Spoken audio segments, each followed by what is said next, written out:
So we're working on solving multi-step inequalities today. Basically trying to solve inequalities that have more than one operation. They'll also use the distributive property, and we'll end up touching on inequalities that have no solution or that are all real numbers as well, kind of the opposite of no solution. So just like multi-step equations, multi-step inequalities, I'm trying to get the variable by itself. So in this case, I'm trying to get c on its own. The easiest thing to move right now is the plus 32, so we can go ahead and subtract 32, subtract 32, and we get 9/5 c is greater than, what is that, 72. At that point, we need to multiply by the reciprocal. I'll go ahead and write that in blue just so we see the difference in steps. So we're multiplying by 5/9, multiplying by 5/9, and that leaves us with c is greater than, at this point, again, I like to reduce before I multiply. 72/9 ends up being 8. So I can really treat it as 8 times 5, and that is 40. So we have c as any number larger than 40. Again, if I were asked to put it into set notation, we'd say all real numbers such that c is greater than 40. And again, that's more informational at this point. We're not going to use it a lot. Okay, so go ahead, try this one on your own. Please keep in mind that we're going to have division by a negative number possibly, and that will impact our inequality. So hopefully you hit pause, you're trying this on your own. If not, I'm going to work through it. Subtract 19, subtract 19, and at that point we have negative 7b. Both are negative signs on the right side, so I'm adding, and I'm just further in the hole using Josh's terminology, and we're at negative 35. So at this point, we can go ahead and divide by negative 7, divide by negative 7. Because I'm dividing by a negative number, I have to flip the inequality, and we get b as any number that is larger than 5.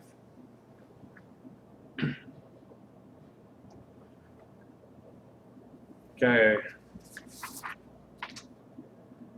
This one, similar to the last one, but I have two things to move. And I have a choice. I could either move the 7b over to the 9b side or vice versa. Again, I usually try and keep things positive, if possible, with the variables. So I'm going to go ahead and subtract 7b from both sides. And at the same time, I'm going to go ahead and add 13. So again, I'm subtracting 7b and adding 13 to both sides of the equation.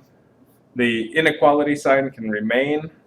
On this side, the 7b goes to 0. And we're adding 11 plus 23, which is 24. On the opposite side, the right side, negative 13 plus 13 is 0, so we're left with 2b. I need to go ahead and divide by 2, and we get 12 is greater than or equal to b.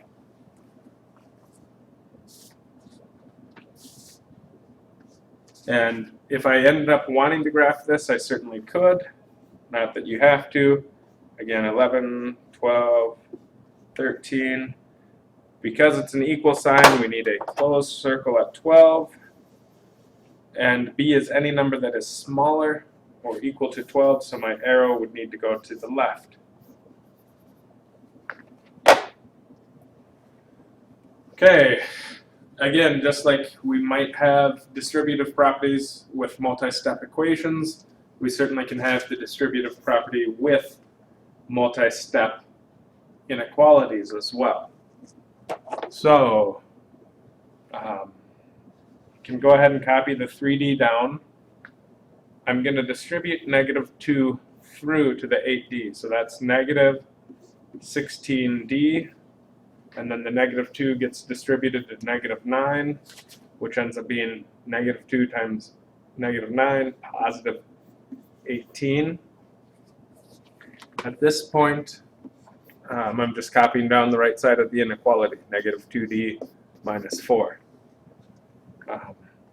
Like terms, go ahead and combine negative 3d, or 3d minus 16d, that's negative 13d, plus 18 is greater than negative 2d minus 4.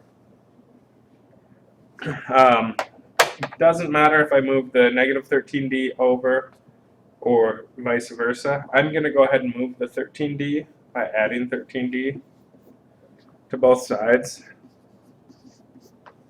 And then if I will want to add 4 to both sides.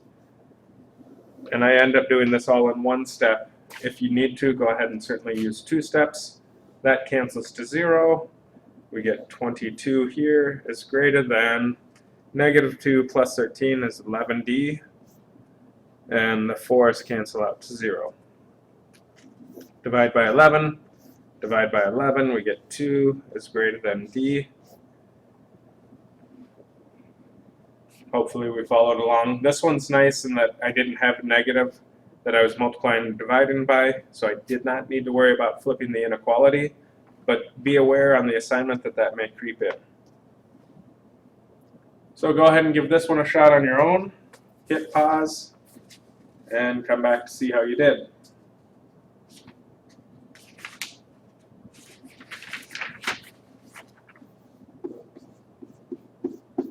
So distribute through 2h plus 12 is less than negative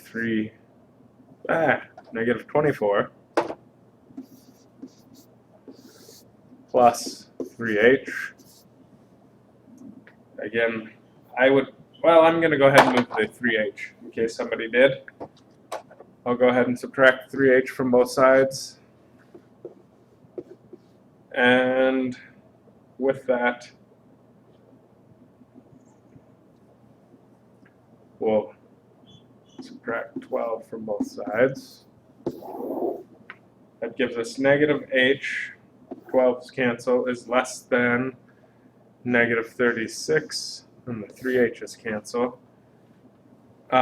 In this case, because h is negative, I do need to flip it, or change it to the opposite by multiplying by negative 1, and that would give us h, and over on this side we'd get 36. Because I'm multiplying by negative 1, I need to flip the inequality. So h is larger than 36. Just want to talk about situations where we might have empty sets in all real numbers. So the first scenario, if we have a solution that is a true statement and it can be solved by all real numbers, in set notation we would write it out this way. That might be something where 3x plus 2, I'm not going to go into that one quite as much. The one that will creep in more is going to be the second situation, okay, where we end up with a statement that is not true. We might get 4 is greater than negative 3. If we end up with something like that, that is not true, and our answer is no solution, and we use a symbol.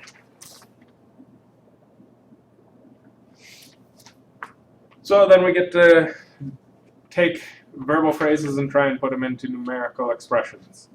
Again, this is something where page 296 in our book can be helpful. Okay, so 3 times a number. We're going to say n equals the number.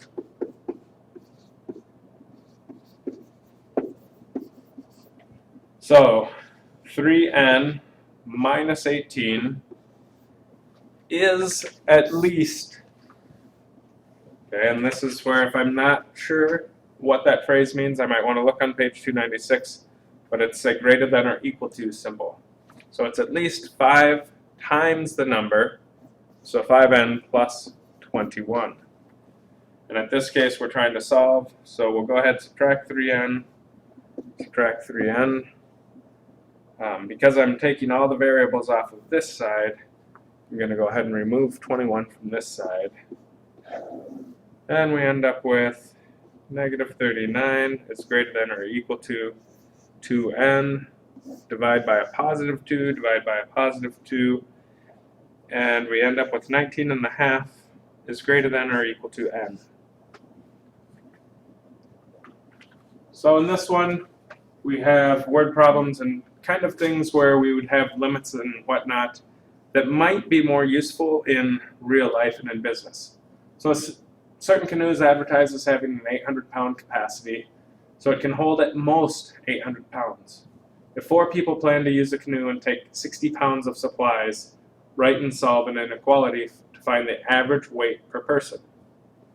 So 4 people, we'll go 4 W, we'll use W for their weight, and their 60 pounds of gear.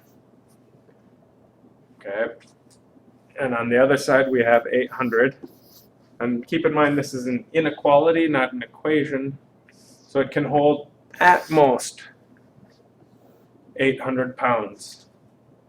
So as I set this up, the left side of the equation needs to be smaller than or equal to 800. Now at this point it's just a matter of solving, and we get 4W is less than or equal to 740. We need to divide by 4, and because I've worked this out ahead of time, I already know that 740 divided by 4 is 185 pounds. So this means that each person needs to be 185 pounds or less, not to ensure that they don't overload the canoe. So that wraps this up. We'll have an assignment tomorrow in class, and we'll continue on Friday as well, just making sure we have this concept down before moving on. Thank you, and have a good evening.